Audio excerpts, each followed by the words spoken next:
Olá, tudo bem com todos vocês? Fico feliz de vocês estarem aqui assistindo mais um episódio do podcast que a gente tem apresentado sobre as metodologias ativas e também da inteligência artificial na educação. Hoje eu tenho aqui como meu ilustríssimo convidado o professor Sidney Aguiar Filho. Ele é historiador, professor, escritor, que pesquisa temas como educação, autoritarismo, eugenia, escravidão, nazismo e integralismo no Brasil. Ele é autor do livro Entre Integralistas e Nazistas, que recebeu o prêmio Fundação Carlos Chagas, Fundação Conrado Wessel, pela contribuição à educação brasileira. Muito obrigado, professor, por estar aqui e Eu que aceitar agradeço o o meu convite. convite. Ele também aceitou o meu convite para fazer parte de uma obra, né, que a gente tem trabalhado. Ela não foi ainda lançada até esse momento do vídeo, mas ela já foi enviada os últimos detalhes. E aí, quem sabe no mês que vem, né, agora em abril, a gente tenha os livros em mão. Esse daqui é o boneco do livro. Então, muito obrigado, professor, pelas, pela aceitação dos dois convites que eu fiz, né, para o Espero poder senhor. ajudar. Né? É, uma vez eu assisti a aula do Sidney. Eu, assim, no colégio que a gente trabalha, eu sou coordenador de tecnologias educacionais. E eu, para conhecer alguns professores, né, saber, né, como são as estratégias deles, eu peguei e fiquei lá na aula do Sidney, né, e ele aceitou lá também eu estar assistindo a aula dele. São poucos professores que se sentem à vontade em ter alguma outra pessoa olhando a sua aula, né? E naquela aula eu fiquei maravilhado e com muita vontade de estar participando de outras aulas, da sequência das aulas, né? Porque lá ele estava falando sobre um pouquinho de psicologia, né? Um pouquinho dos eus, do porquê das coisas. Aí falou sobre Freud, sobre Jung, sobre várias coisas. E eu fiquei pensando assim, puxa vida, né? Eu lembrei da minha esposa. Minha esposa fez filosofia. E a minha esposa falou assim, que para a gente entender bem um autor, a gente precisa se colocar no papel daquele autor, né? E enxergar o texto de acordo com os olhos dele.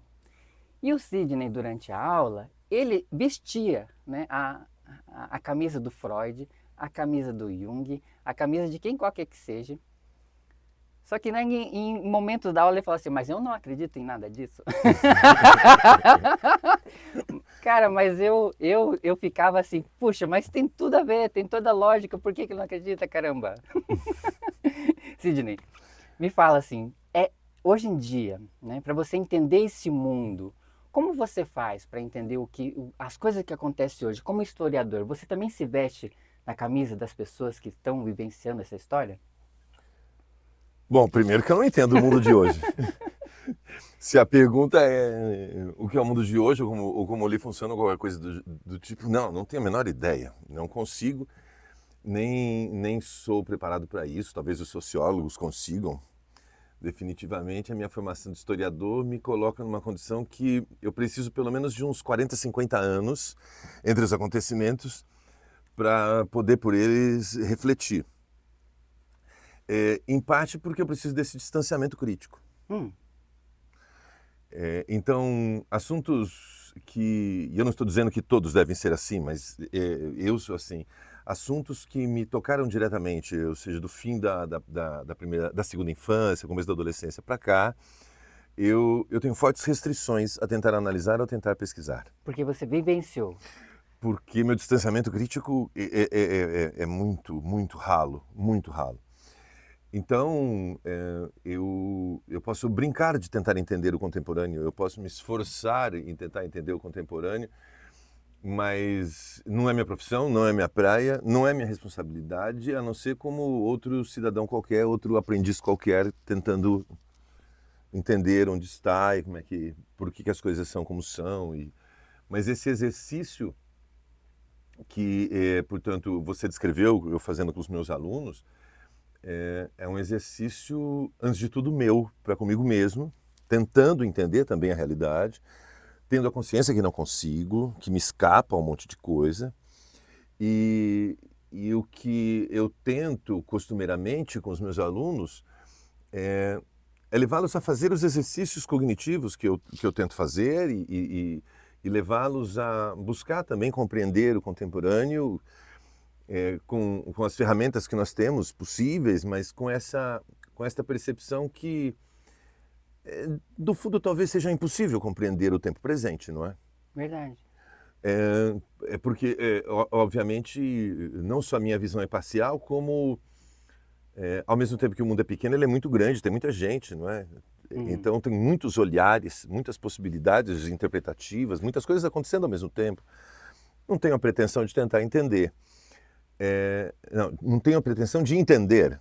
Eu tenho a pretensão de continuar tentando entender. E esse exercício cognitivo que eu tento trabalhar com os meus alunos. Não é? O importante é tentar entender, é correr atrás, talvez com a consciência que jamais vai conseguir fazê-lo.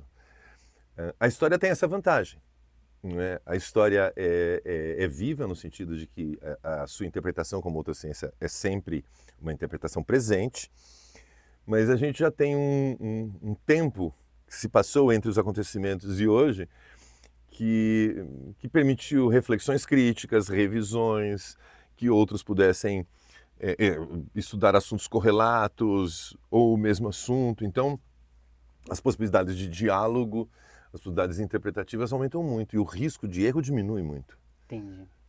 E na nossa obra, né, que eu convidei você para participar, eu tinha pensado assim, né, na minha concepção, que a gente está falando sobre todas essas tecnologias que vêm impactando a sociedade, que vêm modificando, né, o meio que a gente vive e também tem impactado, né, a nossa sala de aula.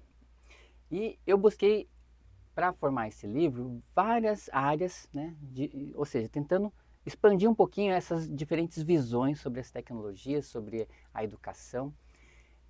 E no seu aceite, você pensou você decidiu entrevistar uma outra pessoa, entre aspas, que é a inteligência artificial chamada ChatGPT, né, OpenAI. E lendo a sua entrevista, eu percebi assim que você tentou investigar através dessa entrevista a visão entre aspas, dessa inteligência artificial de vários autores. O que ela pensava ou o que ela sabia a respeito de vários autores. Você como historiador, né? Eu gostaria de saber assim, o que você percebeu assim, a respeito dessa visão, já que a gente está falando de diferentes visões da humanidade, diferentes visões das atualidades, até mesmo do passado. O que você percebeu da IA olhando para a gente hoje? Bom, primeiro, quando você me convidou, a primeira dúvida que veio à minha cabeça é por que haveria ele de estar convidando um historiador para falar sobre inteligência artificial? Então eu fiz esse movimento. E, bom, aí, por não ser especificamente da área de tecnologia, eu resolvi que eu ia entrevistar o ChatGPT, uma versão daquele software e tal.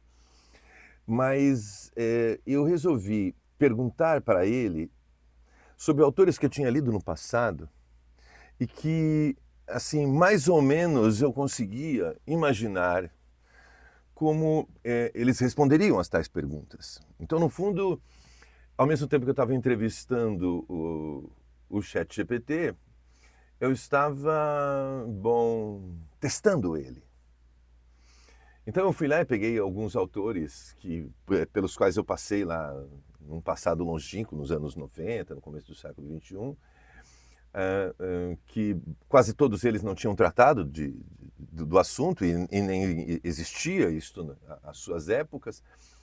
E eu indaguei a inteligência artificial, que para mim não é nem inteligência nem artificial, sobre estes autores e como eles se portariam e se comportariam.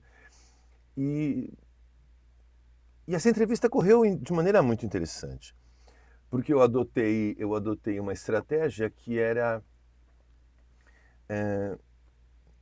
tratá-lo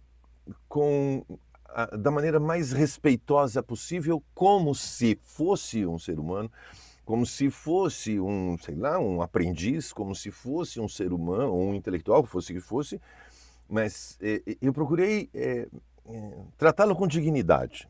E, obviamente, a resposta que eu tive foi, ele me tratou com dignidade. E aí a gente entende por que vocês da área de tecnologia muito mais do que eu.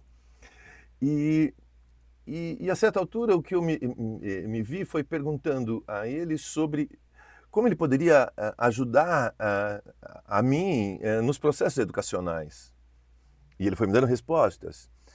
E eu fui fazendo esse exercício crítico de colocá-lo na parede, pedindo para ele tecer críticas. E, bom, ao fim e ao cabo, o que eu tinha era um texto que ele produziu praticamente tudo, porque eu fazia uma pergunta e ele me dava uma resposta completa. Então, não me vejo o autor daquela obra. Por isso, a entrevista, eu entrevistando o ChatGPT, não é um texto meu, não é definitivamente, não tenho responsabilidade nenhuma sobre aquilo, mas com uma perspectiva de que, daqui a algum tempo, eu vou fazer perguntas semelhantes a ele, e ao longo do tempo passado a gente possa comparar o processo de transformação e de mudança desta coisa que você chamou de IA e ChatGPT, porque me interessa ver o processo de complexificação desta IA na área de educação. Uhum. Como que o próprio, esta coisa que não é nem inteligência nem artificial, eu insisto, vai dar conta de lidar com as próprias consequências daquilo que ela criou. Não é? Com as contradições que inevitavelmente vão surgir. E foi uma experiência agradável. Foi um texto que surgiu assim em poucas horas, obviamente, porque eu não estava escrevendo, eu já me entregava o texto escrito. E acho que se existe alguma relevância no que eu fiz, foi ou será no futuro outras entrevistas para efeitos comparativos. Entendi. E talvez consigamos no futuro ver como que essa inteligência, entre aspas, inteligência artificial, pode ser colaborativa ou não. E a dúvida está posta que, como eu disse no começo da conversa, eu não tenho a menor capacidade de entender o que está acontecendo hoje no mundo. Então, o que eu posso é documentar e daqui a algum tempo eu olhar para o retrovisor, ler aquilo que foi documentado, fazer as comparações e fazer inferências. E foi isso. E eu agradeço a oportunidade, né, de ter participado. Maravilha. A gente tem pouco tempo, o professor vai continuar, né, a sua manhã de aula. Eu só tenho mais uma pergunta que me deixou intrigado quando você falou uma coisa, né? Essas conversas de corredor que a gente tem de vez em quando, né? Que ele me falou assim, né? Que quando a gente conversa, a gente está lá teclando com a inteligência artificial, as pessoas, na verdade, estão conversando com elas mesmas. Sim, me perdoe se eu relembrei isso de modo errado, mas isso me tocou, né? Falei, caramba, a gente está conversando com nós mesmos? Como assim? Aí você fala assim, essa inteligência não é inteligência, não é artificial. Daí eu fiquei imaginando aqueles milhares de chineses, indianos, coreanos, todos lá, né, ajudando a treinar a inteligência artificial, dizendo para ela o que está certo, o que está errado. E aí ela vai sendo construída, essa inteligência, na verdade, com a inteligência dos seres humanos, né? Quando ela varre a internet e busca essas informações e alguém fala se o que ele gerou está certo ou está errado, ela vai aprendendo com uma linguagem de máquina. Mas é isso mesmo que quando você me falou assim que quando a gente conversa com uma IA, a gente na verdade está conversando com nós mesmos? Era esse sentido? Ou... Sim, porque as perguntas que eu fiz para ela eram perguntas que eu já tinha resposta, porque eu queria checar. Como assim eu vou confiar, não é, em perguntar para um ser que não existe, mesmo que existisse, mesmo que fosse um ser humano, mesmo que fosse o maior de todos os gênios, paira sempre a dúvida. É um comportamento científico interessante a gente sempre partir da perspectiva da dúvida, né? Então, as perguntas que eu fiz, eu já esperava uma determinada resposta. Algumas vieram como, as outras não. Mas o que eu estava ali era na frente do meu computador, no meu escritório, conversando sobre um assunto que eu tinha escolhido, usando autores que eu já havia lido. Então, o que era aquilo se não um exercício egóico? Certo? Uhum. Agora, e aí me faz pensar assim, e se quem estiver nestas programações não tiverem a diversidade humana necessária? E se quem estiver produzindo-as não tiver esta perspectiva e for egocentrista o suficiente para imaginar que aquilo vai ganhar vida própria? E então isto pode também ser potencialmente muito perigoso. Se nenhuma mulher trabalhar na construção destes, eu nem sei que nome dar, mas né, estes prompts de comando, talvez seja esse um termo bom, bom, definitivamente a probabilidade disso ser machista ou misógino ou reprodutor de uma sociedade patriarcal é evidente. Entende? Se quem estiver produzindo os tais prompts estiverem em determinadas leituras, mas não tiverem outras, não é? Então, mas isso também não é novidade. Isso também não é novidade. A produção de conhecimento tem essas características há muito tempo.